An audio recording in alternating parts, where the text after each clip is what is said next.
Hey foodies, welcome back to our channel. Today మన కిచెన్లో చాలా tasty and quick egg rolls ఎలా తయారు చేసుకోవాలో చూద్దాం.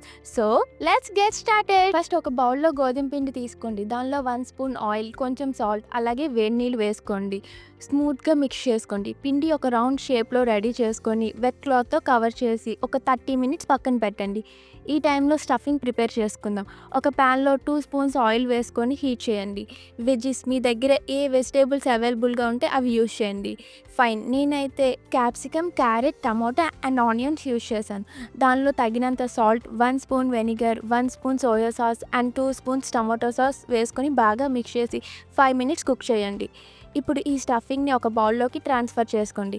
ముందుగా కలుపుకున్న పిండి మొత్తం స్మూత్గా సెట్ అయ్యాక స్మాల్ రౌండ్ బాల్స్లా తీసుకొని చపాతీలా చేసుకోండి. ప్యాన్ మీద ఆయిల్ వేసుకొని వన్ సైడ్ రోస్ట్ అయ్యాక వేరే సైడ్లో ఎగ్ వేసుకొని స్ప్రెడ్ చేయండి. మంచిగా రోస్ట్ అయ్యాక ఒక ప్లేట్లోకి ట్రాన్స్ఫర్ చేసుకోండి. దాని మీద mayonnaise, tomato ketchup and little bit tomato sauce spread చేయండి. ఇందులో ఏమైనా లేకపోతే స్కిప్ చేసుకోండి. మిడిల్లో స్టఫింగ్ పెట్టుకొని రోల్ చేసుకోండి. That's it, super hot and tasty egg rolls ready. ఇంట్లో ఇలా ఈజీగా చేసుకోవచ్చు. మీరు కూడా ట్రై చేయండి. And if you like the recipe, don't forget to like, share and subscribe to bro chef అయిపోదాం. మర్చిపోరుగా? మీరు మర్చిపోరులే అబ్బా, నాకు తెలుసు. ఇట్లు మీ డింపుల్. నెక్స్ట్ టైం మళ్ళీ కలుద్దాం with another easy and tasty రెసిపీతో. Until then bye.